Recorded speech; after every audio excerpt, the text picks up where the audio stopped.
नमस्कार विद्यार्थियों। पिछले अध्याय में हमने नेतृत्व के गुण एवं नेतृत्व के क्या कार्य होते हैं इसके बारे में अध्ययन किया था। आज इस अध्याय का अंतिम शीर्षक है नेतृत्व की विचारधाराएं अथवा दृष्टिकोण।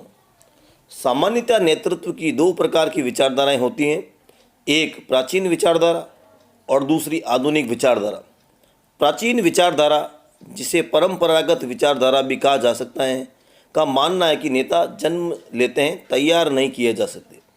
इसके विपरीत जो लोग इस बात पर विश्वास करते हैं कि नेता प्रशिक्षण के द्वारा तैयार किए जाते हैं, आधुनिक विचारधारा के समर्थक होते हैं। नेतृत्व के संबंध में जो प्रमुख दृष्टिकोण या सिद्धांत है वे निम्नलिखित हैं। पहला है महान व्यक्ति दृष्टिकोण, द ग्रेट मैन अप्रोच। ये विचारधारा इस परंपरागत दृष्टिकोण पर आधारित है कि नेता नेता ही होता है। A leader is a leader. प्रत्येक व्यक्ति नेता नहीं बन सकता, क्योंकि नेता पैदा होते हैं, उनका निर्माण नहीं किया जा सकता। इसके समर्थक श्रेष्ठ व्यक्ति के चयन में विश्वास करते हैं, प्रशिक्षण द्वारा अधिकारियों के विकास में विश्वास नहीं करते। इस प्रकार इस विचारधारा की यह मान्यता है कि ऐसे लोग किसी भी समय, काल व परिस्थिति में नेता के रूप में सफल होते हैं, क्योंकि उनमें जन्मजात नेतृत्व तथा एवं कौशल के गुण पाए जाते हैं। इतिहास इन्हीं व्यक्तियों की गाथाओं से भरा पड़ा है। इसके उदाहरण दिए जा सकते हैं महात्मा गांधी, माओ से तुंग, सिकंदर, अब्राहम लिंकन, नेपोलियन आदि। तो पहला दृष्टिकोण महान व्यक्ति दृष्टिकोण है, जो ये मानता है नेता जन्मजात होते हैं, प्रशिक्षण द्वारा उनको तैयार नहीं किया जा सकता। दूसरा दृष्टिकोण है गुणमूलक दृष्टिकोण, the trait approach. Chester Barnard एवं आर्डवे टीड इस दृष्टिकोण के प्रणेता हैं। इन लोगों के अनुसार नेतृत्व एक कला है और नेता के रूप में सफलता कुछ विशिष्ट गुणों के होने पर ही मिल सकती है।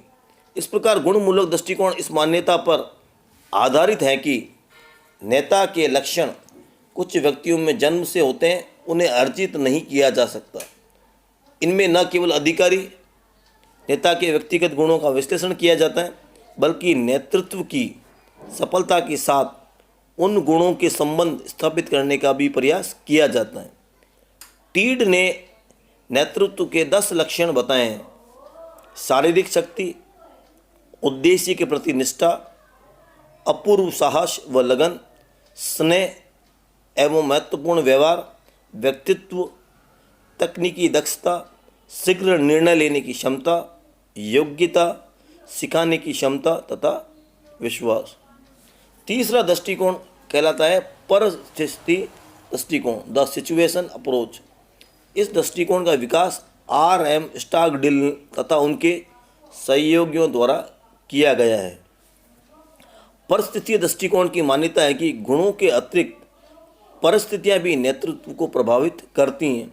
जिन परिस्थितियों में एक नेता अपने अनुयायियों का मार्गदर्शन करता है, यदि वे अनुकूल हैं तो नेता सफल होगा, और यदि वे प्रतिकूल हैं तो संभव है कि वह असफल हो जाए। स्टॉकडिल ने कहा है कि नेता में जिन गुणों, योग्यताओं, विशेषताओं का होना आवश्यक है, उनका निर्धारण काफ़ी सीमा तक उन परिस्थितियों की आवश्यकताओं द्वारा किया जाता है जिनमें नेता के रूप में काम करना पड़ता है। तो इस सार रूप में ये दृष्टिकोण मानता है कि नेता के जन्मजात होने के साथ साथ उनका परिस्थितियों के अनुसार भी निर्माण किया जा सकता है। इस प्रकार नेतृत्व की सफलता के अध्ययन में परिस्थिति विशेष का विश्लेषण आवश्यक है। एक सफल नेता का व्यवहार सदैव एक सा नहीं रहता है, वो भिन्न भिन्न परिस्थितियों में भिन्न भिन्न तरह का व्यवहार करता है। इस सिद्धांत को कूट्स तथा ओडोनल ने अवसर प्रदान करने का सिद्धांत कहा है। तो ये दृष्टिकोण संक्षेप में हम कहें तो परिस्थिति के आधार पर नेतृत्व के निर्माण पर बल देता है। चौथा दृष्टिकोण है व्यवहार दृष्टिकोण, द बिहेवियर अप्रोच। इस विचारधारा के प्रणेता रे ए कलियन हैं। इनमें नेता के व्यक्तिगत गुणों और विशेषताओं के स्थान पर उसके व्यवहार के अध्ययन में अधिक बल दिया जाता है। कलियन के अनुसार एक नेता मूल रूप से चाहे कुशल निर्णय लेने वाला हो, समस्याओं का समाधान करने वाला हो, अच्छा परामर्शदाता हो, सूचना प्रदान करने वाला हो, परंतु उसे अपने अनुयायियों के समक्ष आदर्श व्यवहार या आचरण प्रस्तुत करना चाहिए। आदर्श व्यवहार या आचरण के अभाव में वो कभी सफल नेता नहीं बन सकता। इस प्रकार ये दृष्टिकोण आचरण या व्यवहार पर बल देता है। अंतिम है प्रासंगिकता दृष्टिकोण। इस सिद्धांत के समर्थक हैं फिडलर।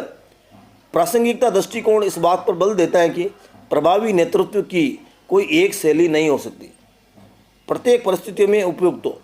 परिस्थिति के अनुसार नेतृत्व की शैली में परिवर्तन करने से ही वो प्रभावी बन सकती हैं। फिडलर द्वारा प्रतिपादित यह दृष्टिकोण ये बताता है कि व्यक्तित्व और प्रस्तुत परिस्थिति इन दोनों में तालमेल पर नेतृत्व की प्रभावशीलता निर्भर करती हैं।